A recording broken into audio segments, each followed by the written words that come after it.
Welcome back, folks, to the Mel Wright Show. This is episode 252. It's going to be an internal discussion with me and my great co-host, Robert Newman. We're going to be talking about when is the time to use paid online advertising to increase the amount of leads, quality leads that you're going to get.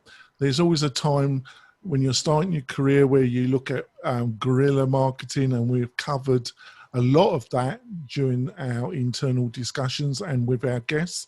But then there's a time where you want to put paraffin on the fire to get quicker results. So that's the time to look for paid advertising. So would you like to introduce yourself, Robert, to the new listeners and viewers? I would love to. My name is Robert Newman. I'm the founder of Inbound Real Estate Marketing.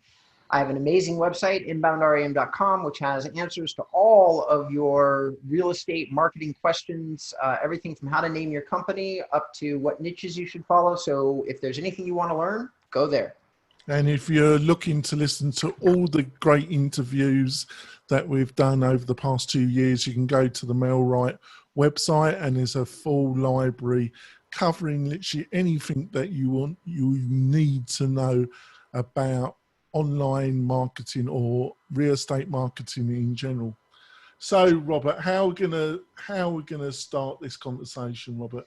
So today, to all of our, and I'm gonna do John for a second and say to all our beloved listeners and viewers, the way we're gonna start off today is we're gonna talk about when and how to use paid advertising. I'm an SEO guy, and oftentimes that gets a little bit confusing with like, people go, well, do you use paid advertising? And the answer is actually quite frequently. I advise people to use paid advertising on almost every single call that I get on.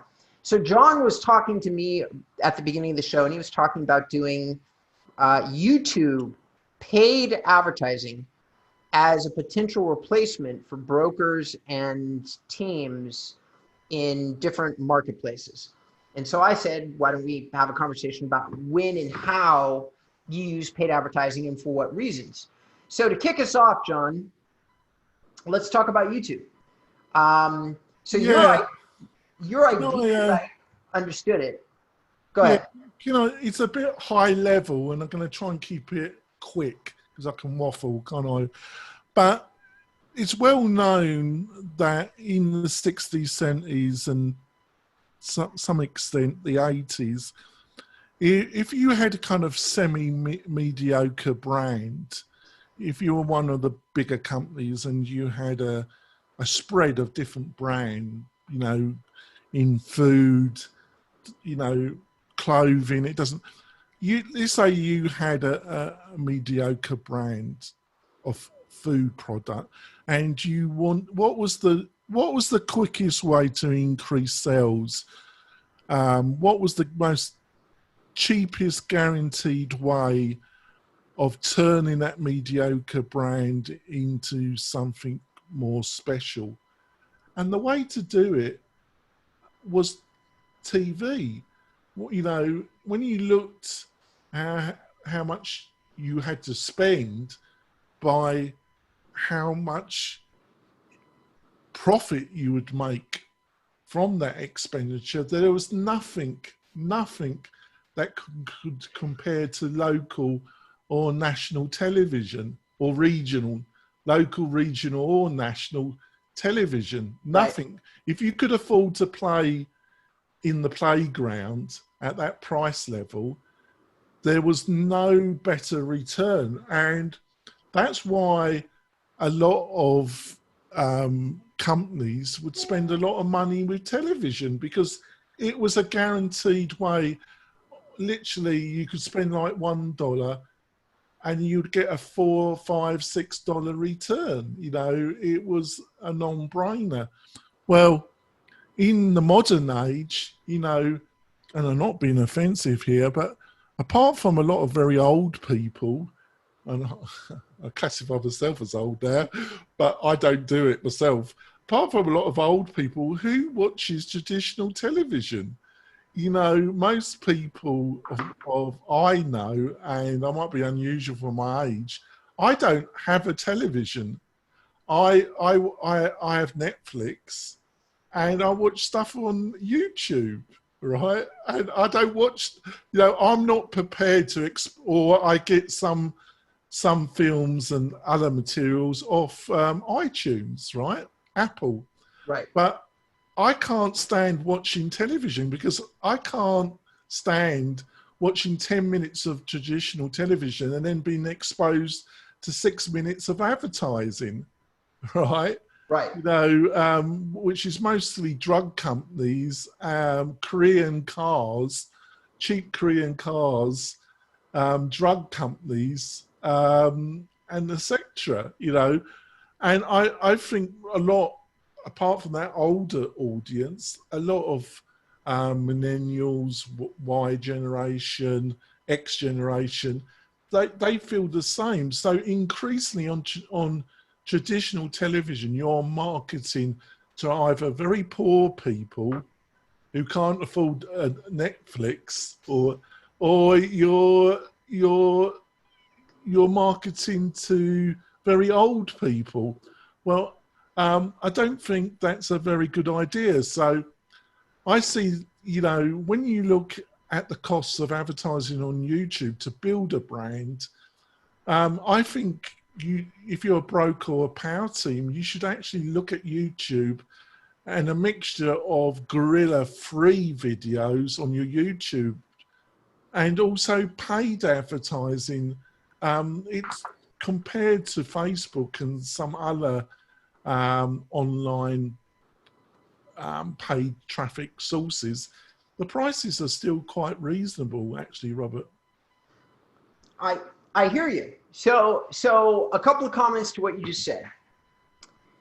Cable advertising still, in my mind, very much has a space.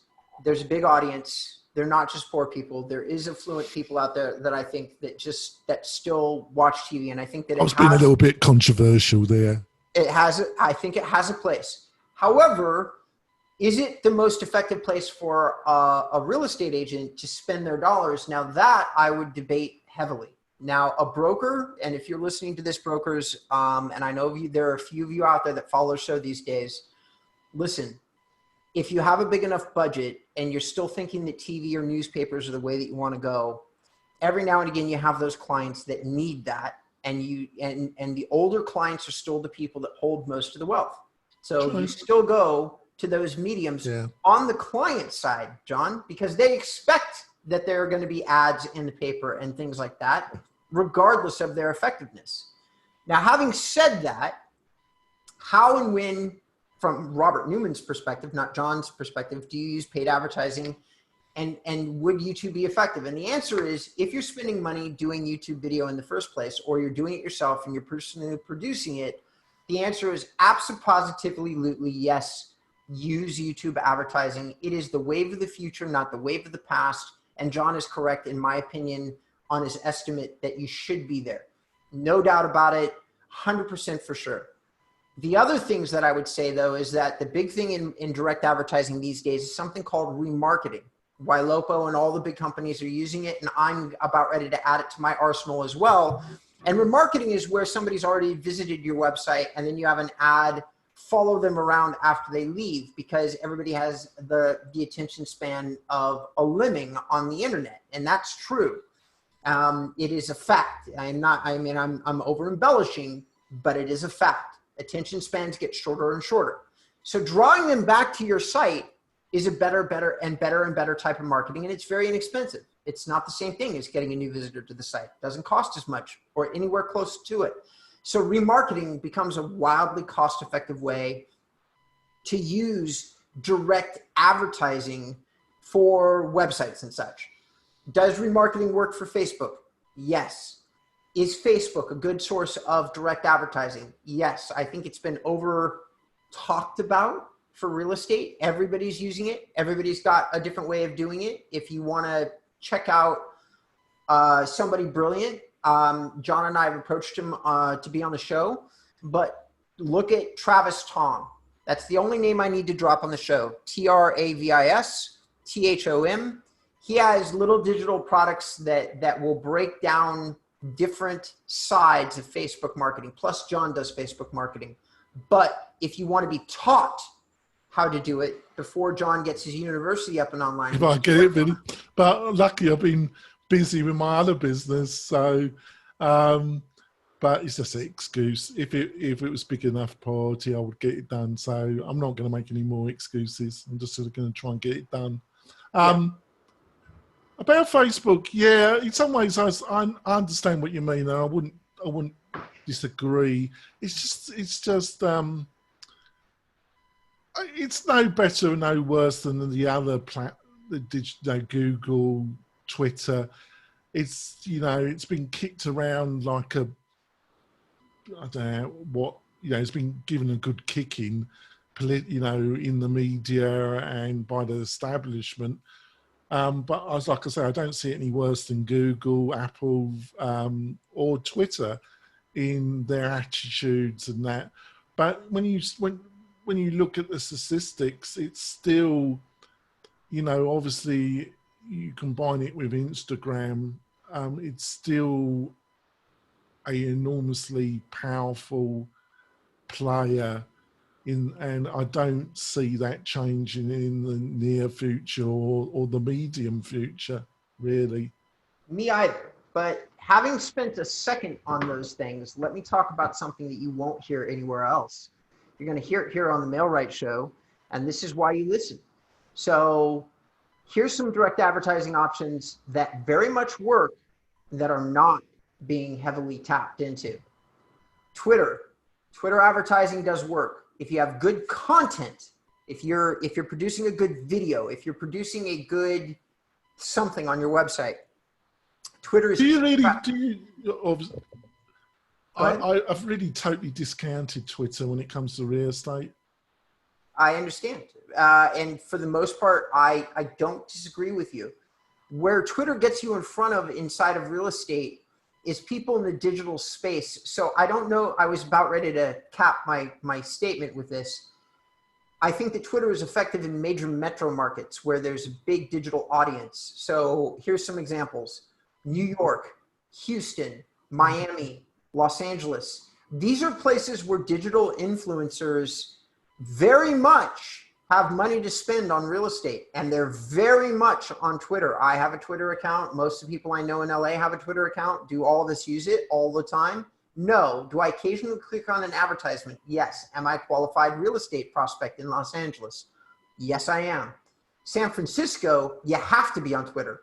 If you're listening to this show and you're a real estate agent in San Francisco and you're not trying Twitter as an advertisement, I strongly recommend that you do. San Francisco having a Twitter account is almost a mandatory badge of honor inside all of the tech spaces, and there's more tech jobs in San Francisco than there are normal jobs. So you would be ridiculous not to be on Twitter. So those are some examples. Now here's the big one though. LinkedIn. LinkedIn is becoming more and more of a space that people are referencing for moving.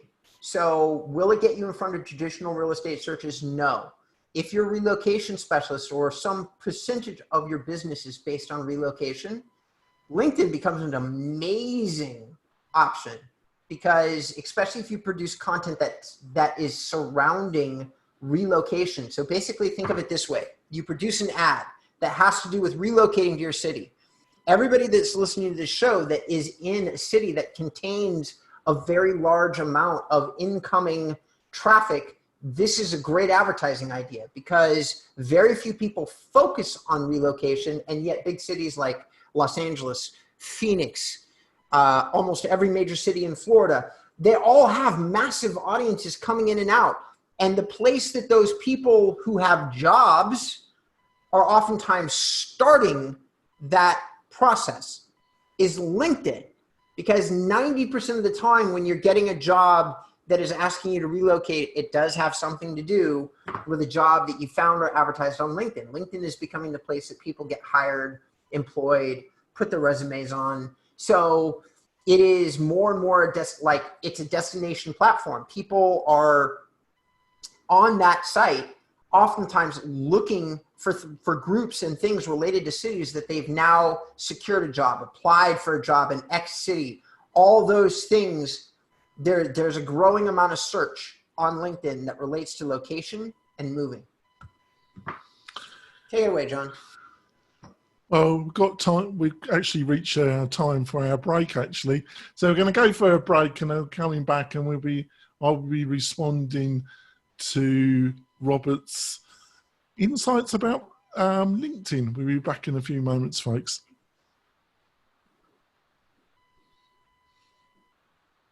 We're coming back. We've had a good old discussion about paid advertisement, online paid advertisement, when you have to get your wallet out to get yourself on these platforms. And we finished the discussion talking about LinkedIn. Yeah, funny enough, I was having a discussion about LinkedIn early on this morning, and when you hit LinkedIn, it's becoming more and more similar in its stream to other online platforms in a way that, you know, they're trying to get away from it only being seen. You only go on it if you're looking for a job, into a more professional competitor to the other social media platforms. And it is, you know, you can now. I learned from somebody that they're doing it in beta. They're actually linking it somehow to newsletters. You can ask somebody to join your newsletter through LinkedIn now. They seem. I was told this morning that they're doing a beta on that concept. Okay. And that sounds powerful. I don't know how they're going to do it, but if it's done right, that could be really very interesting. You can now put videos on there, can't you? It is becoming, because I think there could be also overlap, not only for, you know, people looking to move from one region to the other, but there can now be some overlap with it, because I don't totally see it now as a totally business-to-business platform. It mostly is, but when it comes to high-end, especially on the high-end property, everybody's interested in property, aren't they? Yes. So using video and talking about your latest purchase, you know, your latest client and that, I think you could legitimately put that on LinkedIn and you probably get interest, wouldn't you? I do think that you would, yes. You know, but when it comes, you know, I think the other thing we need to talk about, which I haven't got any experience, is that you deal with a bit with paid Google, don't you? Google search, don't you? I do, because here's the thing. More and more frequently right now, so Google is doing more and more of their ranking based on user behavior, which I've said on countless shows. But you know what? The funny thing is, how do you measure user behavior? You've got to have users come into the site. So a way to kickstart SEO, like if you've built an amazing website, an amazing experience, and you're going to send some good, strong SEO signals to start building domain authority, guess what the other thing that you need to really get fast results? You need traffic. So you gotta fucking bite the bullet and send paid traffic into a site if you really want to rocket your results super fast and start getting leads right away. You're putting some gasoline on the bonfire. Exactly. Because now Google has all those users to measure success with, and they will absolutely rank your site much, much faster if you're sending in paid traffic. Now, they will tell you over and over again, oh no, we don't do this, that's bullshit. I've done countless case studies at this point, and Google ranks sites faster that have paid traffic coming to them. It's full stop. Mostly probably because it kicks in their user behavior algorithm. So if they said, hey, we don't have a special part of the algorithm, I would say, okay, that's true. But if you're going to tell me that they didn't design it on purpose so that most likely you had to leverage paid advertising if you wanted any kind of results anytime in like the first year that you built a site, yeah, I think they did that. I think they did that and probably did it on purpose. So Now you've got to send paid traffic in. But the good news is that oftentimes once the results kick in, Google does legitimately keep you ranked. You don't have to keep spending money on paid advertising, which is the only part of that about this that doesn't make it evil, is they literally are just saying, all right, well, now that we know what people are going to do when they come to the site, we'll rank you organically. Now, when it comes to I'm getting these figures not from personal experience, but I've got a friend that does a lot of political campaigns. Okay. And regionally and nationally, a lot of regional campaigns. Okay. For politicians, it's a dirty business, but somebody's got to do it. Right.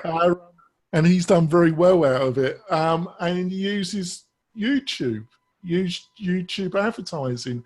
And he was saying to me that he's managed to get some results where he's moved the needle enough to get a victory for a candidate by spending about $500 to $1,000 a month.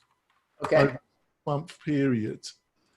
So I haven't got the experience to say, but I would imagine if you could spend that money and dominate your local market, so when anybody came on YouTube, they would see one of your adverts a lot of times. So I think you could do that around $500. Now, when it comes to Google paid search, what kind of money are we generally talking about that will make a difference? Well, okay, so with the client, like most of my clients, the searches are ranging between 30 and 70 cents a visitor right now, which is down. It used to be I would absolutely say, oh, it's about $1 a search, because that's a good estimate, and a lot of rural markets come in a lot less than that. Yeah. It's a bidding system, John. So you're bidding against other people, and whatever people bid the keyword term up is what you end up paying. With real estate, there's a lot of terms that you could get into that aren't directly valuable. They could cost as little as 5 cents a click, like 5 cents a visitor.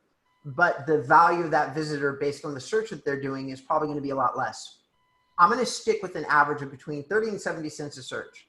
So if you want 1,000 people to the site, you'd spend $700. Right.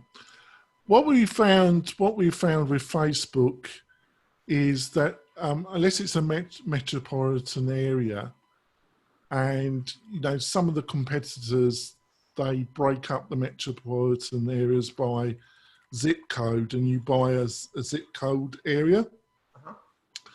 What we found in the non-metropolitan areas where you might have a overall population audience of, let's say, 200 to 500,000 people, right, is that the campaigns exhaust very quickly. That you get an initial really nice response, but after 10 to 12 days, they tail off quite dramatically. Right. The campaigns, and the way we've had to build more campaigns, but we actually swap the actual images out of the adverts, and we find that regenerates the campaign to some extent. Okay. So it lasts for a couple of weeks, two and a bit weeks. But we've found that if you want to supply a month's worth of leads, we actually got to run 2 separate campaigns and change the Facebook advertising images of those campaigns. Okay. Because of the way the algorithm works in Facebook, it doesn't work that well with small catchments. And they would classify 250,000 to 500,000 people as a small catchment. Right. So that's one thing we've found, where I don't think you have that problem with Google paid advertisement, do you? No. And ladies and gentlemen who are listening to the show, this is why John and I make good partners. He focuses his agency on using paid search for Facebook, and I focus on Google. And it's not to say that either one of us haven't done the other, because we both have, but to say that we focus on it. like the intricacies of doing this marketing in the digital space is why you're listening to the show. There's a lot of, like, every single person that's whatever market you're in and you're listening, whether your place that you're in is going to work slightly differently. Like whether that's Florida or Orlando versus Miami or Tampa versus Orlando. Every single market is different. Like the cost of the advertising is going to be different. The ad that we might run, it could be similar in topic, but it's going to have to be focused on your particular area. Relocating to Tampa is not the same thing as relocating to Orlando.